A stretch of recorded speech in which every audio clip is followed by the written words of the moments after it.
एक बार फिर से आप सबका स्वागत है पूरी पाठशाला में और मोस्ट इम्पॉर्टेंट जी के प्रश्नों के साथ मैं फिर से आ गया हूं आपके सामने। तो शुरुआत करते हैं आज के पहले प्रश्न से।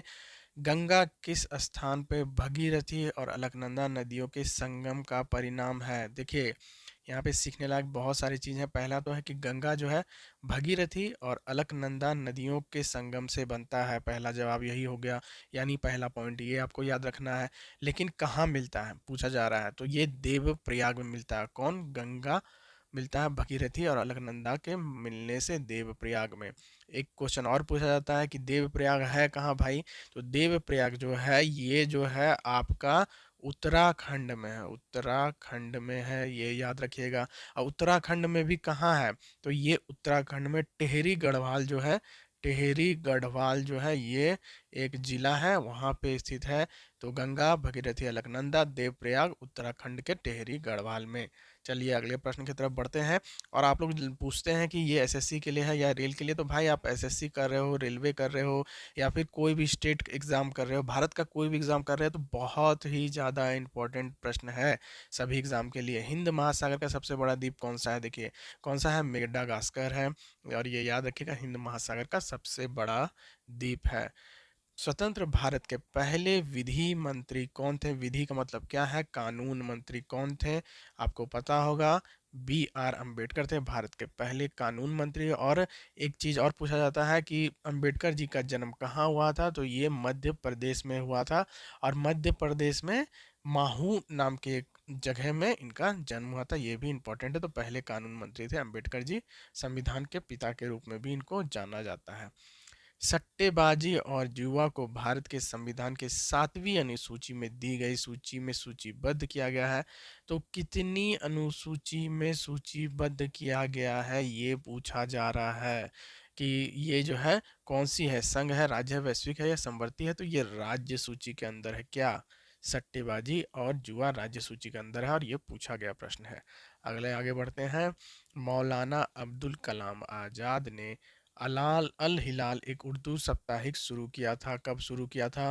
तो 1912 में शुरू किया था मौलाना अब्दुल कलाम आज़ाद ने।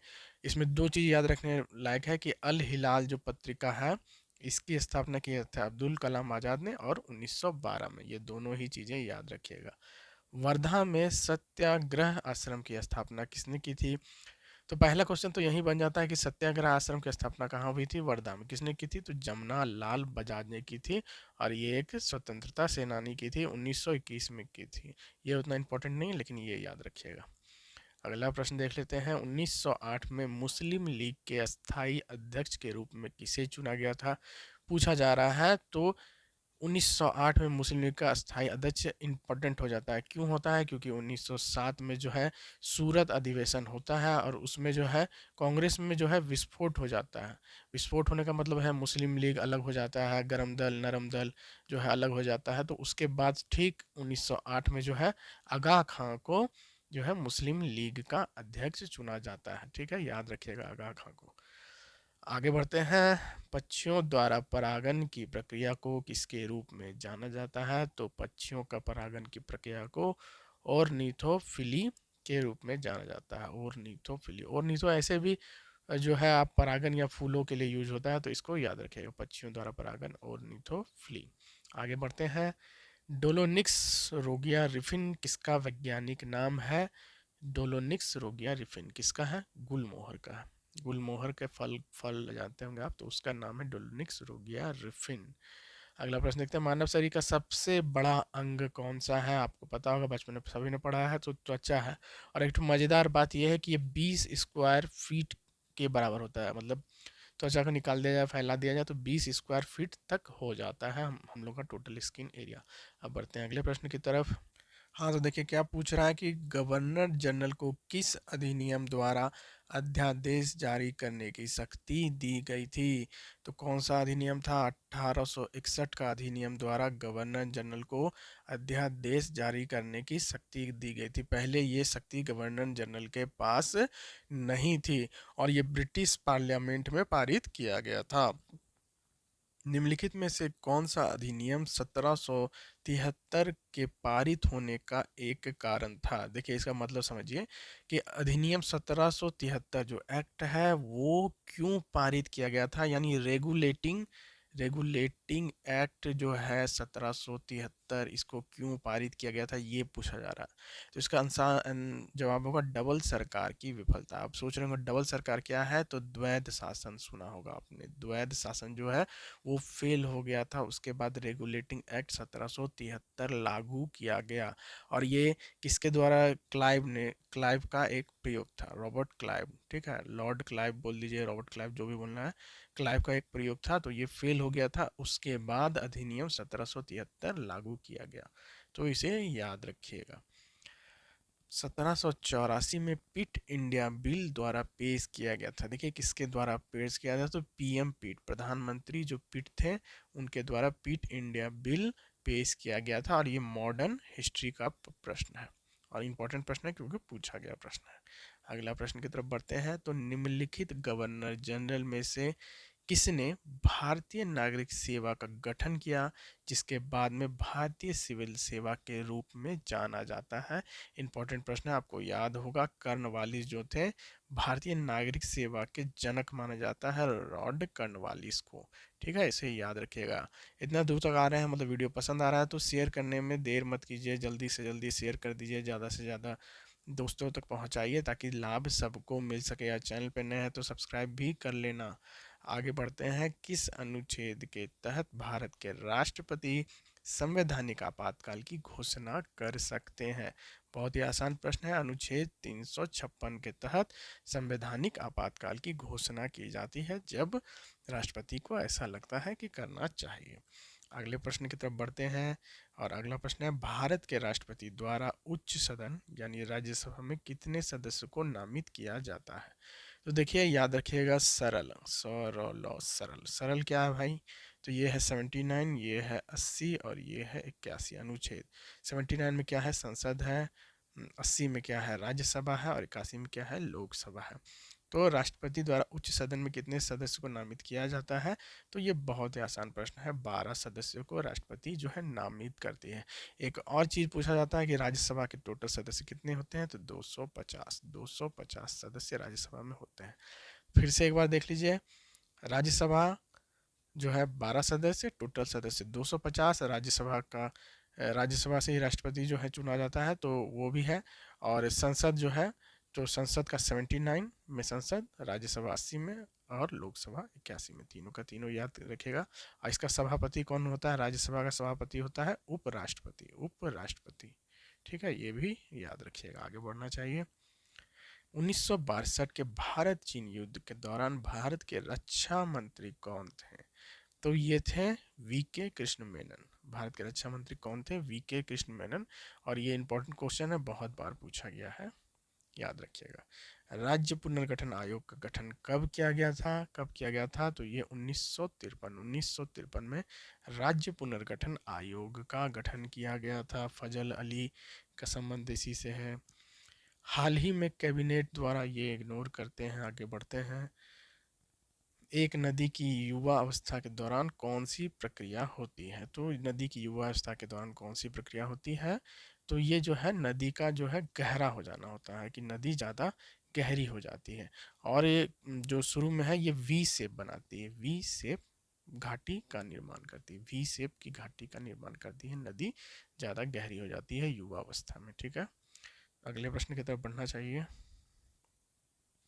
हाँ, तो अगला प्रश्न है कि विशेष आर्थिक क्षेत्र SEZ की अवधारणा पहली बार आरंभ की गई थी। स्पेशल इकोनॉमिक जोन इसे ही बोला जाता है। तो ये कहाँ आरंभ की गई थी पहली बार, ये पूछा जा रहा है। तो कहाँ की गई थी? चीन में की गई थी। और कब की गई थी? 1980 में की गई थी। अब पूछेगा कि भारत में कब की गई थी? चीन का तो पता चल गया, तो भारत में 1997 से शुरू की गई थी। ये होता क्या है स्पेशल इकोनॉमिक जोन? जैसे आपको पता होगा गुजरात जो है, गुजरात के एरिया में, गुजरात के एरिया के आसपास जो है इस तरह का जोन बनाया गया, और भी बहुत जगह बनाया गया है। मैं एक एग्जांपल देके बता रहा हूँ। तो इसमें क्या होता है कि सरकार जो है वो टैक्स फ्री एरिया बनाती है एक एरिया की। इस एरिया के अंदर जैसे पोर्ट नज़दीक हो, वहाँ पे यातायात का साधन हो, ताकि सामान आ जा सके, तो कम्युनिकेशन अच्छा होना चाहिए। तो गुजरात के तटों के पास इस तरह का जोन बना दिया गया है, और यहाँ पे आके बड़े बड़े कंपनी बाहर से आके निवेश करते हैं, उनको टैक्स में रिलीफ दिया जाता है। तो स्पेशल इकोनॉमिक जोन कहा जाता है इसको, ताकि देश में मैन्युफैक्चरिंग को बढ़ावा मिले और एक्सपोर्ट भी बढ़े, यानी निर्यात बढ़े। तो अगला प्रश्न क्या पूछा जा रहा है कि भूगोल में गल्फ स्ट्रीम का संबंध किससे है? तो गल्फ स्ट्रीम नाम से ही पता चल रहा है, एक्सट्रीम यानी कि गर्म धारा। तो गर्म महासागरीय धारा है। पूछिएगा कि ये धारा कहाँ है, तो याद रखिएगा कि ये जो है फ्लोरिडा, फ्लोरिडा से निकल के जो है, और ये मैक्सिको के घाटी तक जाती है, मैक्सिको के। ठीक है, तो ये याद रखिएगा, फ्लोरिडा से मैक्सिको के बीच है। और कहाँ पे है? तो यूएसए के पूर्वी तट पे, यूएसए के पूर्वी तट पे ये भी पूछा जाता है, ये भी याद रखिएगा। गल्फ स्ट्रीम क्या है? गर्म महासागरीय धारा, फ्लोरिडा मैक्सिको तक बह के जाती है, और फिर अटलांटिक महासागर में गिरती है, अटलांटिक महासागर तक जाती है। ठीक है, तो ये भी याद रखिएगा, अटलांटिक ओशियन तक जाती है। ठीक है, ये भी इंपॉर्टेंट है, यूएसए के पूर्वी तट में पाई जाती है। ठीक है, पसंद आ रहा है तो लाइक जरूर कीजिए, लाइक करने में कंजूसी मत कीजिएगा, और कमेंट करके जरूर बताइएगा वीडियो कैसा लग रहा है, क्योंकि पता नहीं चल पाता है कि आप लोग को वीडियो किस तरह का लग रहा है। संविधान सभा में राष्ट्रीय ध्वज के लिए तथार्थ समिति कब नियुक्त की गई थी? इंपॉर्टेंट प्रश्न है, कब की गई थी? 22 जुलाई 1947। 22 जून, देखिए कितना कंफ्यूजन किया गया है, तो 22 जुलाई 1947 को की गई थी। ठीक है, तो और राजेंद्र प्रसाद जो थे, राजेंद्र प्रसाद जो थे इसके हेड थे, भारत के पहले प्रधानमंत्री जो थे इसके हेड थे। ठीक है, ये भी याद रखिएगा, राष्ट्रीय ध्वज के लिए समिति जो नियुक्त की गई थी। अच्छा, भारतीय संसदीय प्रणाली में वोट ऑन अकाउंट कितने महीने चुनाव के वर्ष को छोड़ के वैध है? वोट ऑन अकाउंट क्या है, ये पहले समझना होगा। तो देखिए, जब बजट बनता है, बजट के पहले कभी कभी जो है फंड रिलीज करने की ज़रूरत पड़ जाती है। ठीक है, पैसों की ज़रूरत पड़ जाती है, तो उसको निकालने के लिए वोट ऑन अकाउंट का सहारा लिया जाता है। तो ये 2 महीने पहले जो है होता है। ठीक है, तो ये याद रखिएगा, 2 महीने पहले होता है वोट ऑन अकाउंट। ठीक है, अब आगे बढ़ते हैं, अगला प्रश्न देखते हैं। जेईडी बेथुन निम्न में से किसके करीबी संबंधित थे? मतलब क्या है इसका कि जेईडी बेथुन का संबंध किससे है? तो इनका संबंध है महिला शिक्षा से। ठीक है, महिला शिक्षा से। एंग्लो इंडियन थे, यानी अप्रवासी भारतीय बोल सकते हैं इनको, कहीं और निवास करते थे, तो महिला शिक्षा से इनका संबंध था। और कोलकाता में जो है, कलकत्ता बोल लीजिए पुराना समय का, कोलकाता में जो है से इनका संबंध था। और बेथुन कॉलेज, अगर आप कोलकाता से हैं तो बेथुन कॉलेज का नाम आपने सुना होगा, वो कोलकाता में है, तो उनसे इनका संबंध था महिला शिक्षा से। राजा राम मोहन राय निम्नलिखित कथनों पर विचार कीजिए। बहुत इंपॉर्टेंट प्रश्न है, कई बार पूछा गया है। तो राजा राम मोहन राय से संबंधित प्रश्न है, तो इनका संबंध किससे है? तो उन्होंने विधवा पुनर्विवाह की वकालत की, एकदम सही बात है। उन्होंने सती प्रथा के उन्मूलन पर पुरजोर वकालत की, ये भी सही है। उन्होंने अंग्रेजी शिक्षा के प्रचार की वकालत की, ये भी सच है, यानी कि सारे के सारे सही हैं। ऑप्शन डी जो है, ये याद रखिएगा। अच्छा, और जो है राजा राम मोहन राय के बारे में बताइए। तो याद रखिएगा कि 1828 में ब्रह्म समाज की स्थापना की किसने की? राजा राम मोहन राय ने। विधवा पुनर्विवाह की, सती प्रथा को हटाया, अंग्रेजी शिक्षा का प्रचार किया। 1828 में ब्रह्म समाज की स्थापना की किसने? राजा राम मोहन राय ने। इन सारे पॉइंट को याद रखिएगा, बहुत ही इंपॉर्टेंट प्रश्न है। यूएसए में थियोसोफिकल सोसाइटी की स्थापना किसके द्वारा की गई? यूएसए की बात है, इंडिया की नहीं। तो यूएसए में किसने किया? तो मैडम ब्लावास्की और ओलाकोट ने किया यूएसए में। ठीक है, इसको याद रखिएगा। बॉम्बे में सेवा सदन के संस्थापक कौन थे? बॉम्बे में तो कौन थे? बॉम्बे में रमाबाई रानाडे। रमाबाई रानाडे जो थी सेवा सदन के संस्थापक थे। ठीक है, याद रखिएगा। बहावी कट्टरपंथी थे। देखिए, बहावी आंदोलन का आपने नाम सुना होगा, तो वो कौन थे? मुस्लिम थे। बहावी कौन थे? मुस्लिम कट्टरपंथी थे, मतलब पूरी तरह से अपने धर्म को ही मानते थे। ठीक है, मुस्लिम कट्टरपंथी थे बहावी। नदी सिंधु की उत्पत्ति से होती, कहाँ से होती है? पहला प्रश्न है, पूछा गया है। तो ये जो है हिंदू कुश, हिमालय, काराकोरम या कैलाश से। तो कैलाश से होती है सिंधु नदी का। लेकिन सिर्फ इतना ही याद नहीं रखना, और क्या याद रखना है कि ये तिब्बत, तिब्बत के निकट जो है कैलाश मानसरोवर नाम का जगह है, मानसरोवर, तो वहीं से जो है निकलता है। और ये झील है, मानसरोवर झील के पास है। ठीक है, तिब्बत के निकट मानसरोवर झील के पास से निकलता है।